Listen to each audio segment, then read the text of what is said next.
we are going to talk about calming the mind.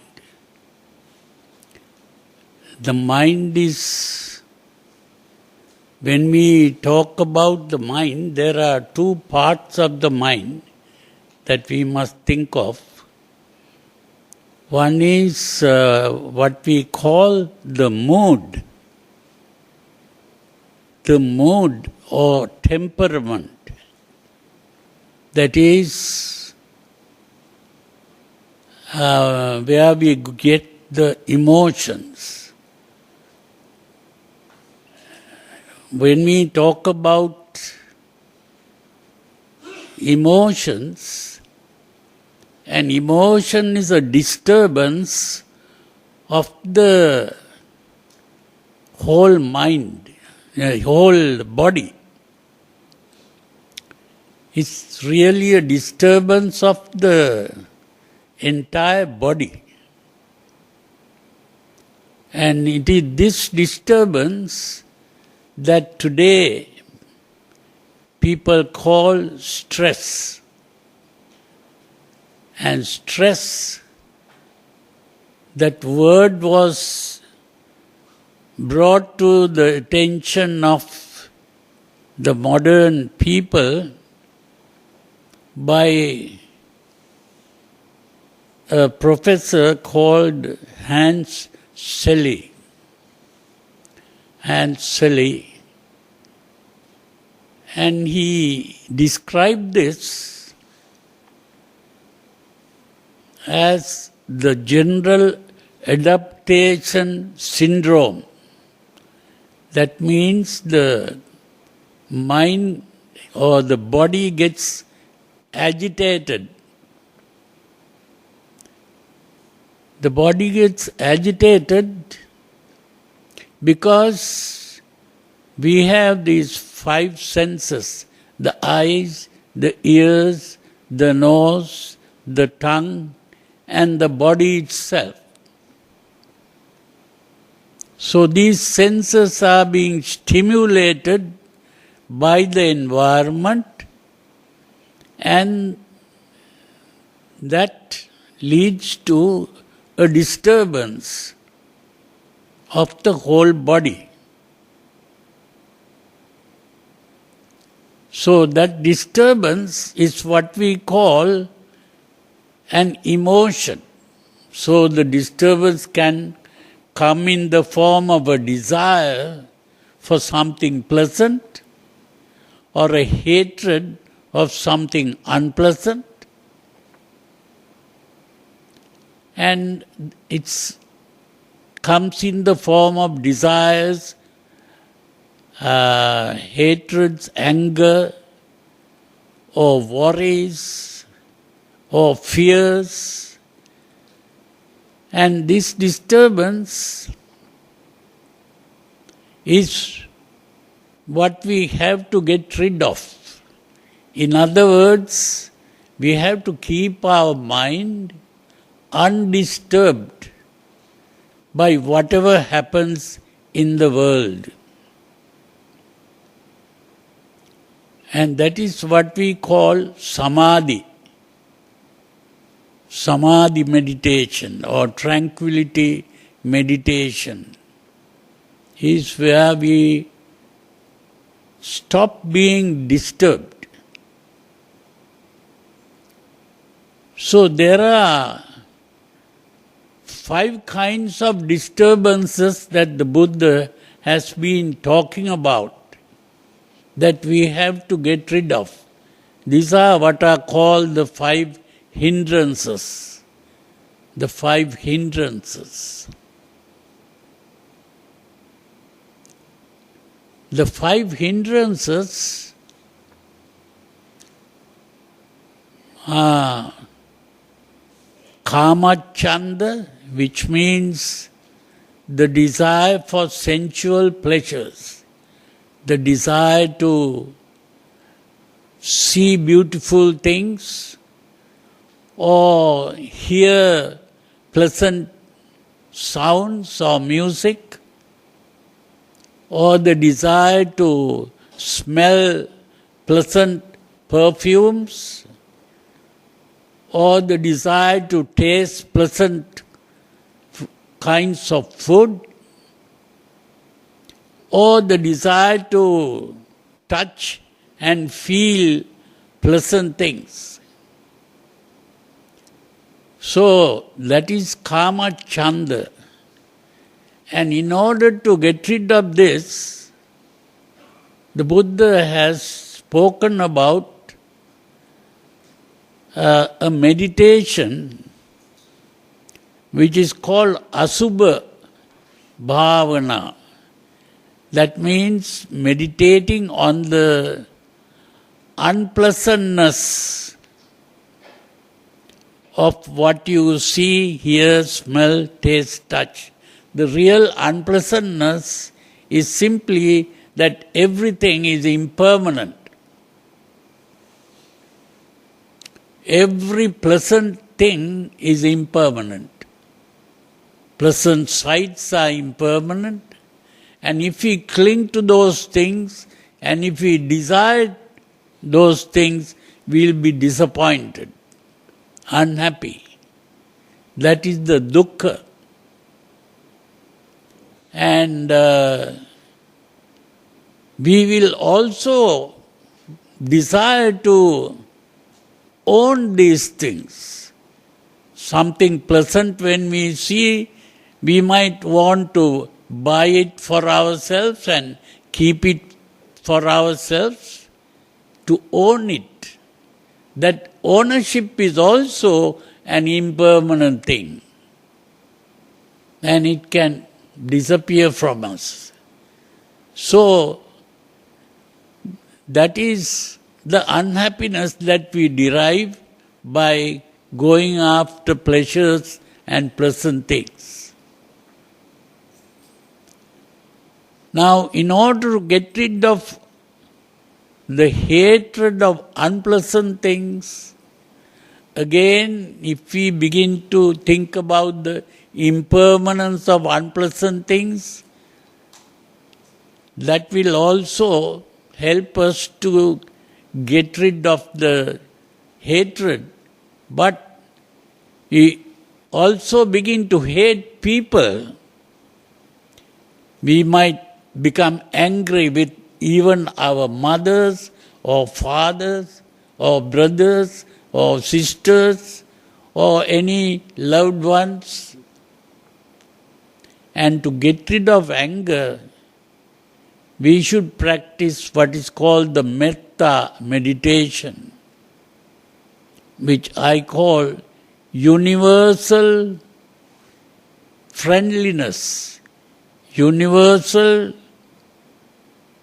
friendliness towards all beings. May all beings be well, comfortable, peaceful and happy. I call it universal benevolence. Universal benevolence. Goodwill towards all beings. Normally our mind is a narrow mind. Narrow in the sense that we are only concerned about ourselves. So instead of being concerned only about ourselves, if we begin to think of others who are also suffering, everyone in the world, they don't like pain and they like happiness, pleasures, pleasant things. So it's not only myself that desires pleasant things or hates unpleasant things. All beings desire pleasant things and hate unpleasant things. So we wish, may all beings be free from unpleasant things. May all beings be well, comfortable, peaceful and happy. So we develop this metta meditation, wishing goodwill towards all beings. That is broadening the mind. We broaden the mind.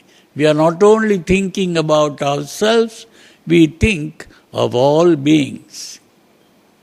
And when we begin to think of all beings, a stage comes when we begin to think to what extent are we interested in the welfare of all beings. To what extent? How deeply are we interested in the welfare of all beings? That depth dimension is what is called karuna. Karuna is how deeply are we interested in the welfare of all beings. So we begin to think that others are as important as ourselves. Just like a mother thinking of her only child, willing even to sacrifice her own comfort and peace for the sake of the child. In the same way, we should think of all beings and that others are as important as ourselves. That depth dimension is what is called karuna. Karuna is how deeply are you interested in the welfare of all beings. And when we think of that, it is like a river carrying water, and this river falls into the ocean. When the water in the river falls into the ocean, the water is no more water of the river. The water becomes the water of the ocean. So in the same way, when we begin to think of all beings, to the extent that all beings are as important as ourselves, our self disappears in the interest in all beings. We don't think of ourselves anymore, we think only of all beings. May all beings be well, comfortable, peaceful and happy. So when we do that, our selfishness disappears in the interest in all beings. When the selfishness disappears, all unhappiness disappears, because unhappiness is self-centered. We become unhappy because I want this, I want that, I don't have this, I don't have that, or I have this pain. So in the same way, when the selfishness disappears, we become happy. That happiness is what is called mudita. The mudita is the happiness of selflessness. When the self disappears, we are happy. So that is mudita. But this mudita is not an emotional excitement. It is not an emotional agitation. It's a calm, peaceful, restful, tranquil state of the mind. That happiness is a calm, tranquil state of the mind. When that happiness we begin to experience, our mind is centered within.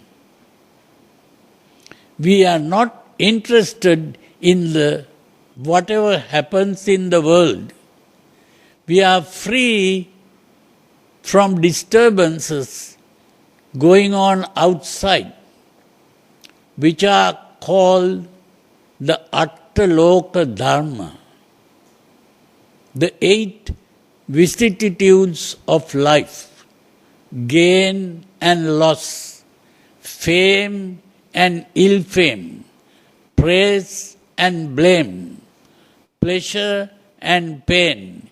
These things don't disturb our mind. Our mind remains calm and tranquil, centered within. That is called upekka. So that when we practice this meditation on universal goodwill, we have 4 parts to this: metta, karuna, mudita and upekka. So this meditation itself can ultimately lead to the highest state. Now, the other disturbance in the mind is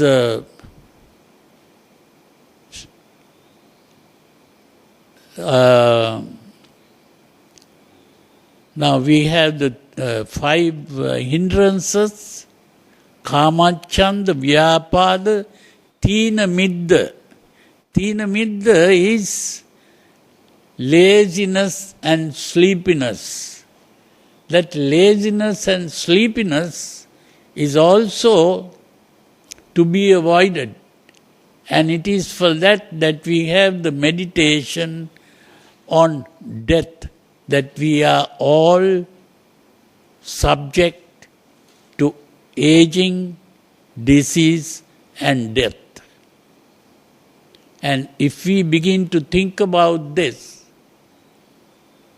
before we die, we should purify our mind. And it is very important to purify the mind. And this is why we have to go and meditate before we die. And death is not something that we can say we are going to die today or tomorrow or day after. We cannot predict the time of death. And therefore, we should think of purifying the mind before we die. And therefore, that helps us to overcome our laziness and sleepiness. So that is a very important meditation on death. And so, then we also have worries and anxieties. That is also very important. Uddacha kukkucha. Uddacha kukkucha means worries and anxieties. Worries are always about the past. We worry about what happened in the past. If we lost something in the past, we worry about that. And so, worry is mainly about the past.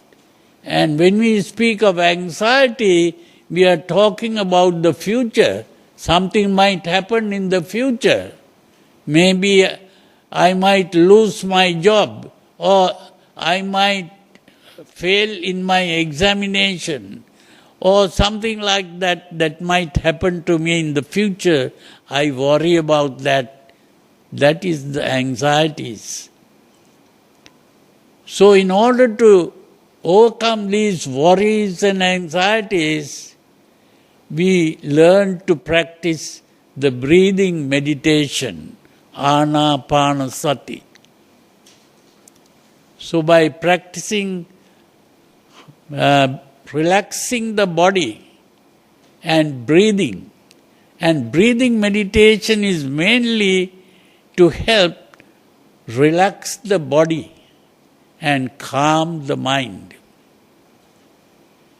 So we relax the body and calm the mind in the breathing meditation. It's not concentration. Some people think breathing meditation is concentration. It is not concentration. It is relaxing the breathing, relaxing the body and calming the mind.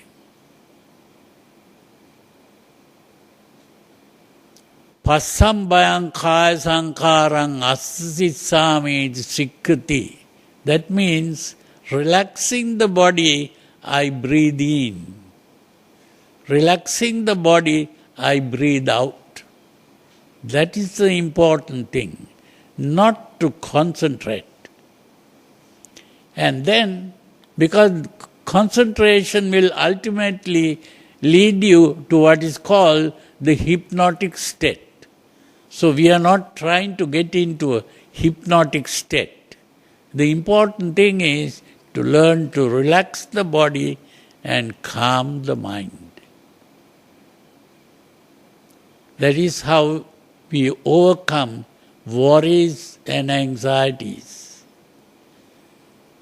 Then the fifth one is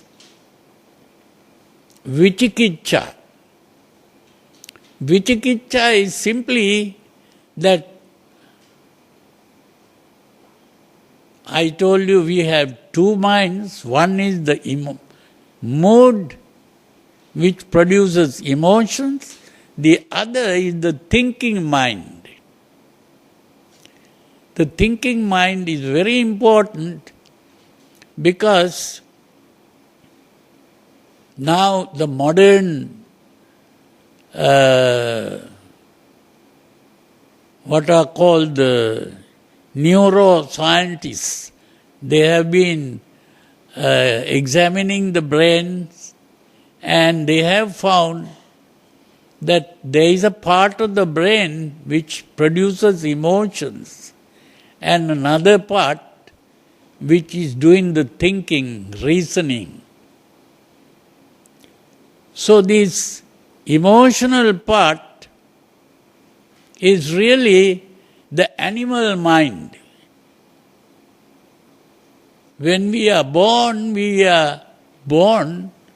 with this animal mind. And that is what makes us, when baby cry. The first thing that the baby does when he is born, first thing is to cry. And that is because it is so unpleasant to start breathing.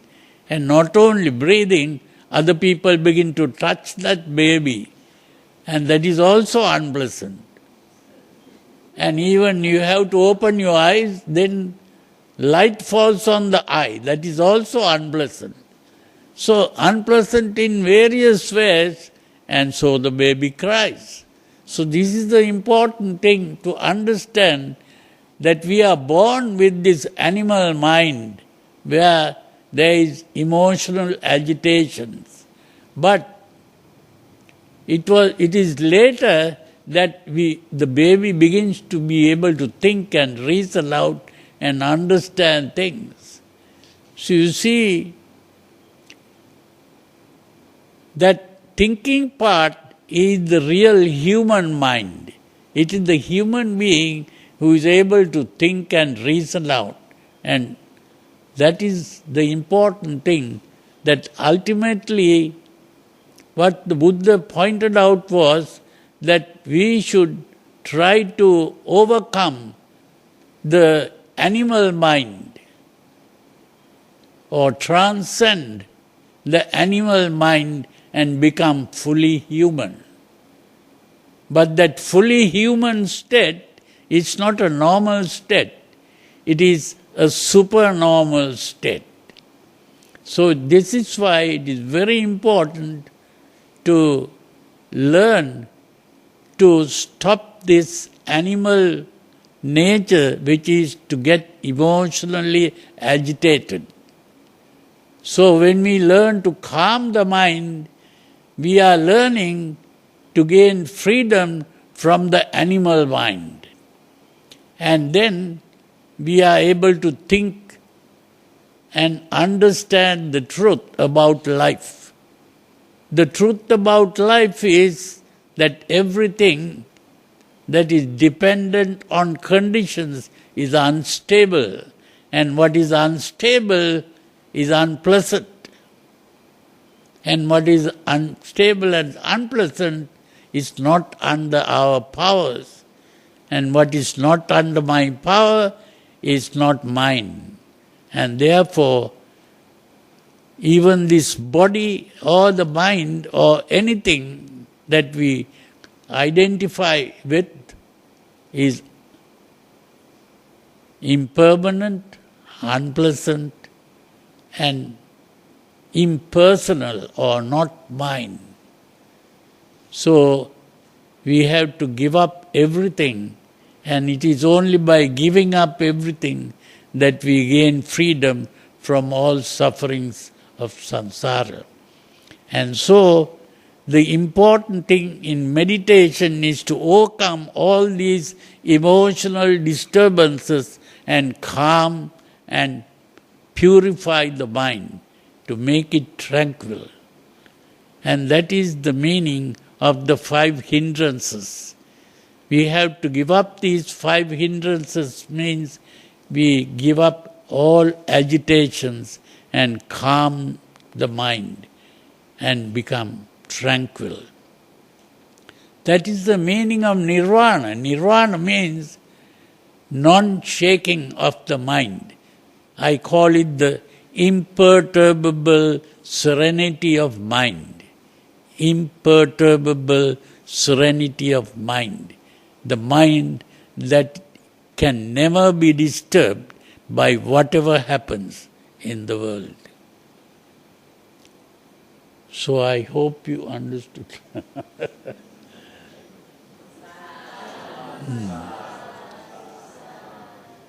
clarification you need?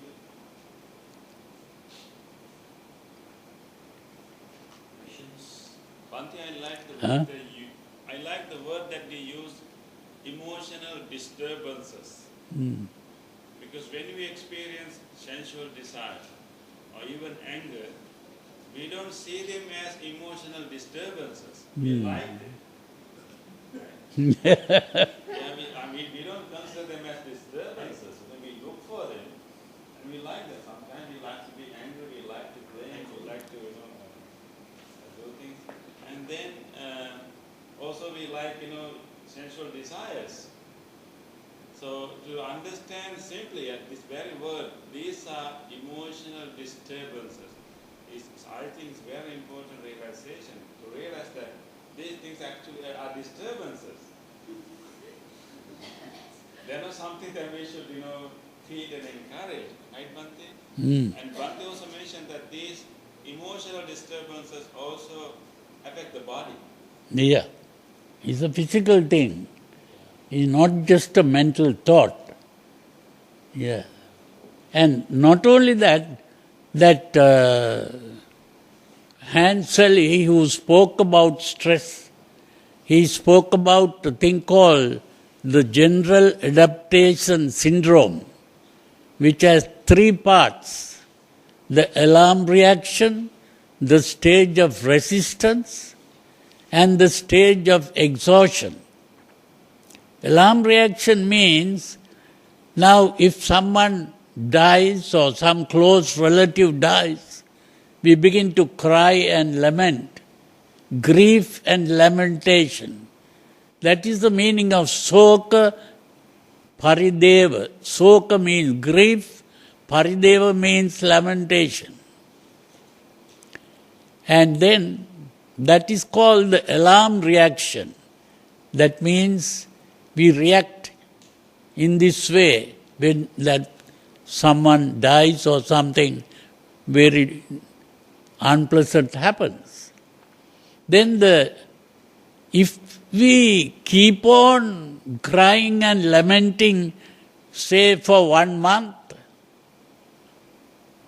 and at that time people will not be even able to eat or sleep properly.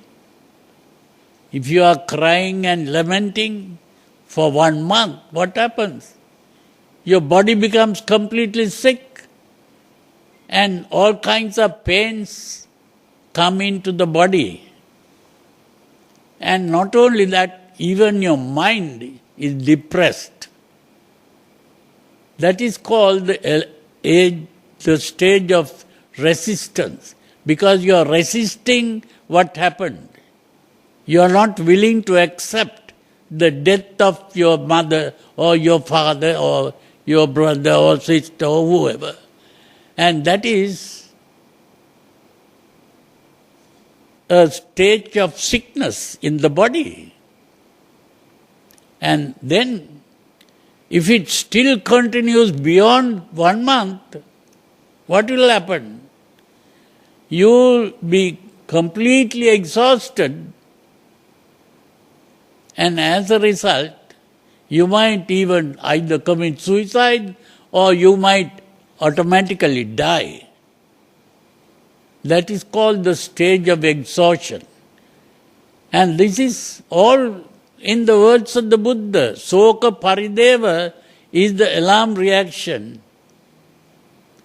Dukkha domanassa. Dukkha is the physical pain. Domanassa is the mental pain. That is the stage of resistance. And then the last stage is upayasa. Upayasa means exhaustion, where you might even commit suicide or die. So this is really a very interesting thing that the modern scientists who are explaining these things, they are really talking about what the Buddha has been saying long time ago. So this shows that the teachings of the Buddha is so important, and also it is a fact. It's not just a blind belief.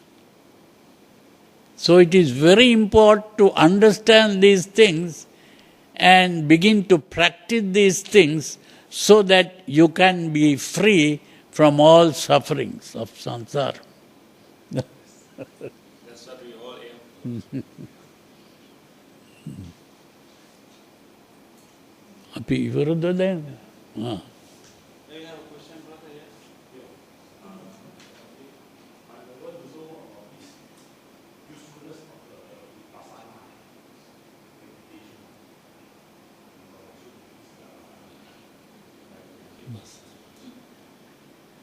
The usefulness of Vipassana meditation. Yeah. First, what is Vipassana meditation? Connection, yeah. Well, we have samatha and vipassana. It's very important to understand that what we call real vipassana is what is also called the 7 steps to awakening, sapta bojjhanga. So the practice of vipassana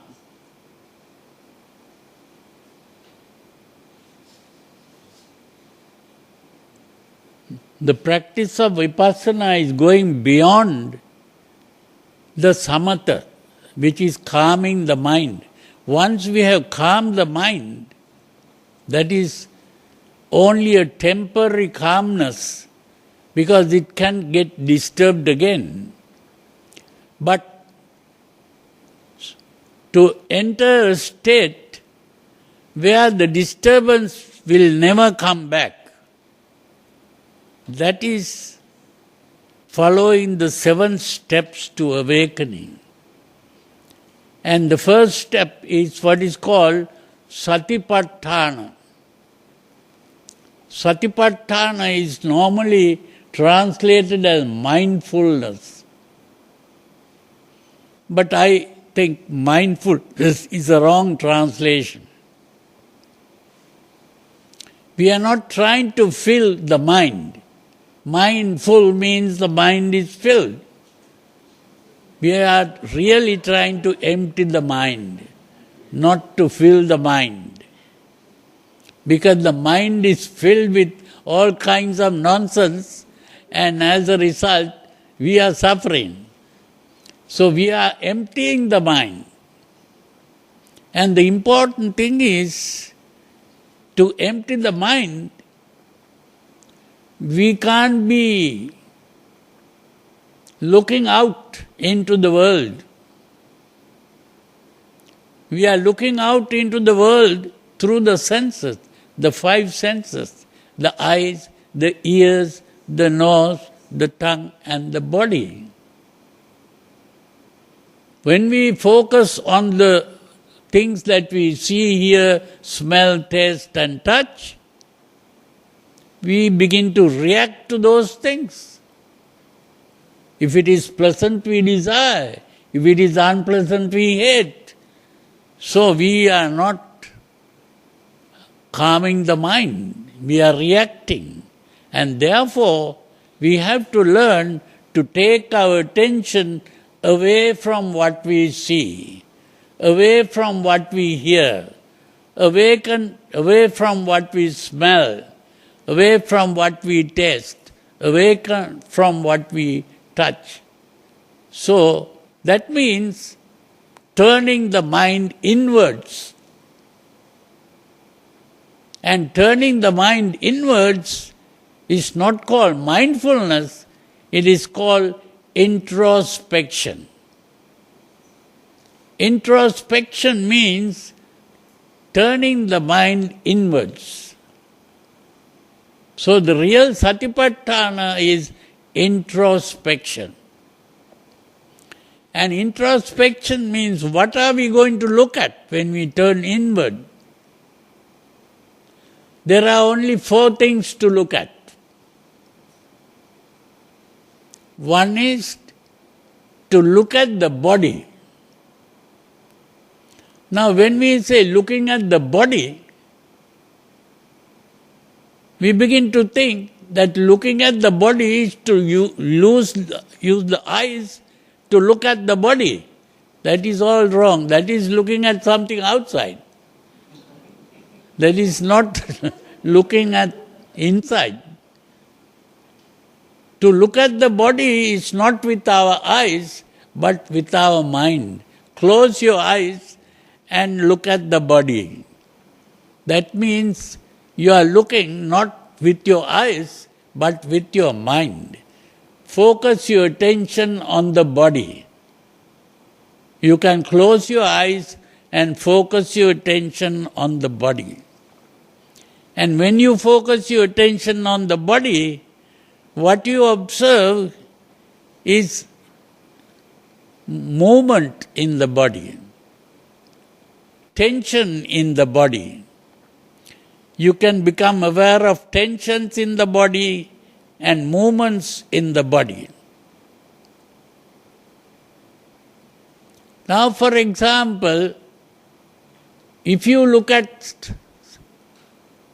open your eyes and look at something, and you see that it is something pleasant, what happens to your body? That is the important thing. And your body will begin to move. The moment you dislike something that you see, again the body will begin to move. It is that movement of the body that is important to observe, but not by looking with your eyes, but with your mind. Look at the body. And then, how the body feels.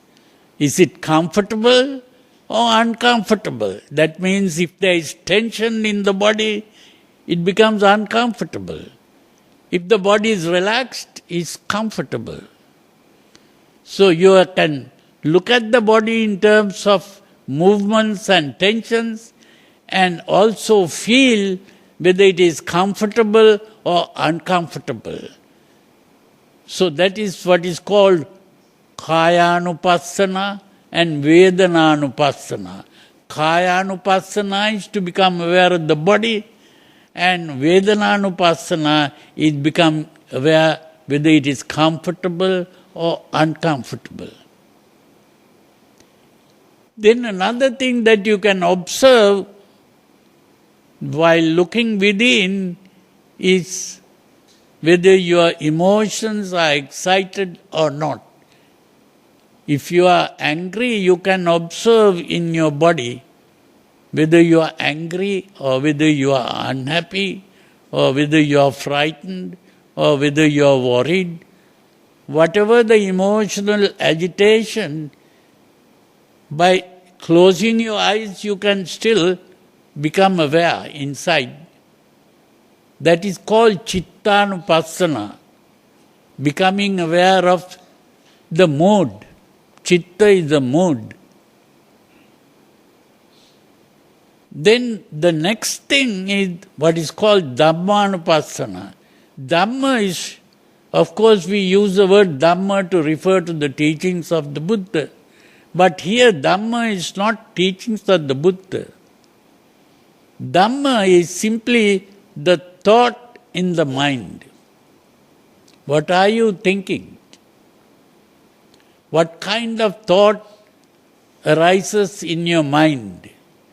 Are you thinking of what happened yesterday, or what is going to happen tomorrow, or what is happening now?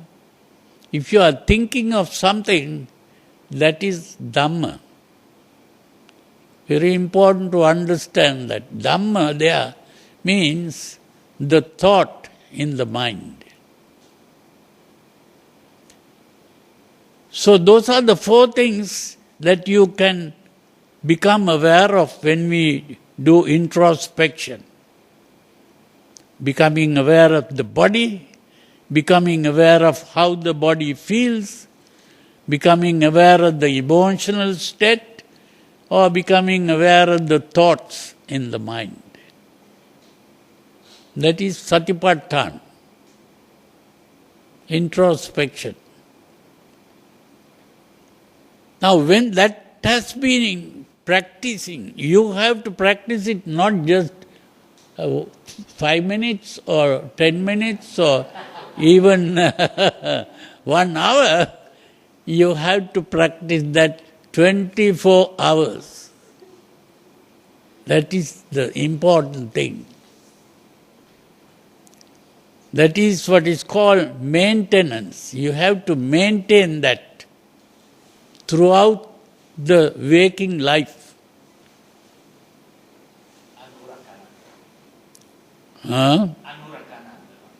Anurakana.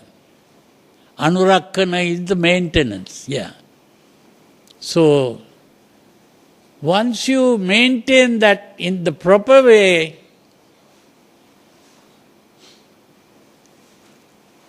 then you begin to note a very important thing, that your emotional agitation, if there was any, which is visible in the body and in the mind, it starts with the thought that appears in the mind. That is the Dhamma. And then you begin to examine the Dhamma. So you begin to understand that it is the Dhamma, which is the thought in the mind, that has started the emotional agitation.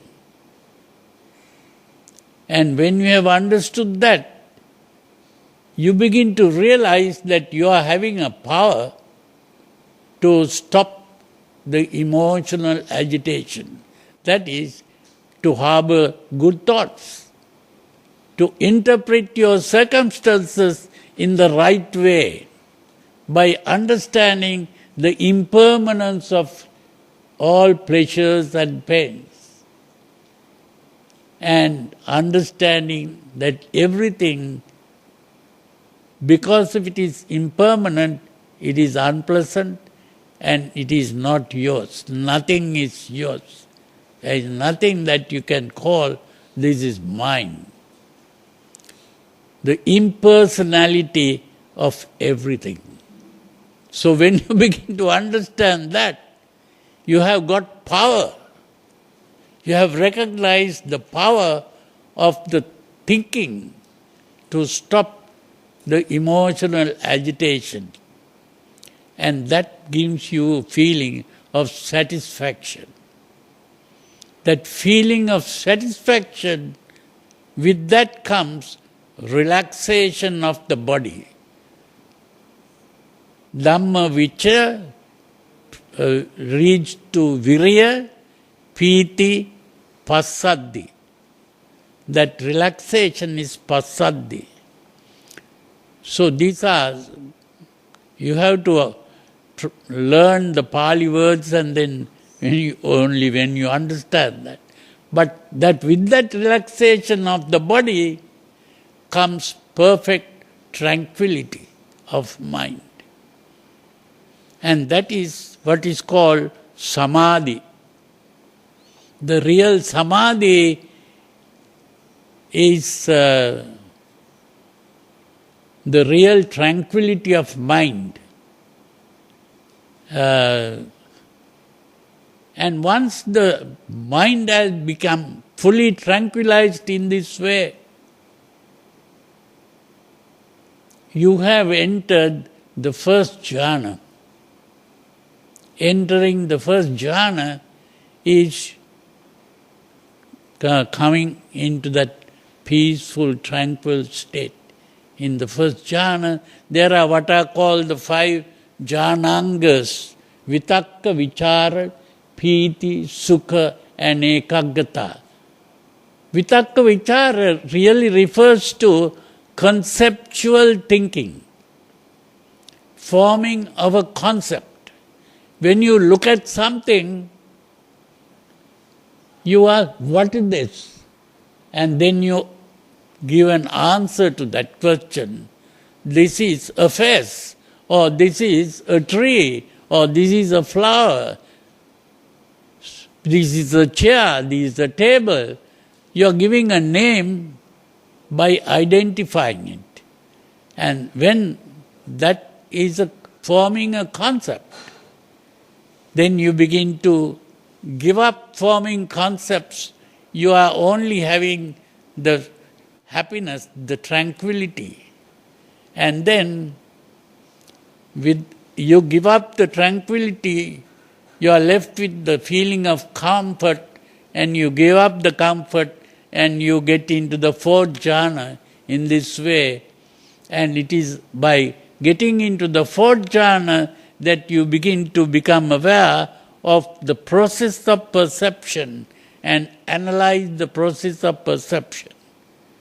By analyzing the process of perception, you can become aware of what are called the 5, normally called the 5 aggregates, which I call the 5 constituents of the process of perception.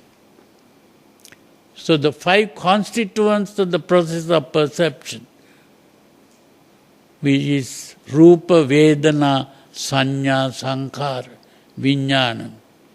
And by beginning to understand that, you begin to become aware of what are called the 5 aggregates, or what the Panchakhandha. And not only that, with that you begin to become aware of Paticca Samuppada, which is another big thing that we have to understand, which I have explained earlier.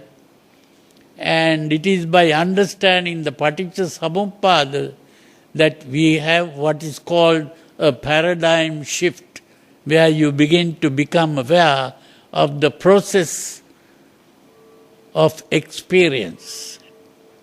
And then you are free of the concept of existence. It's a long story. Huh?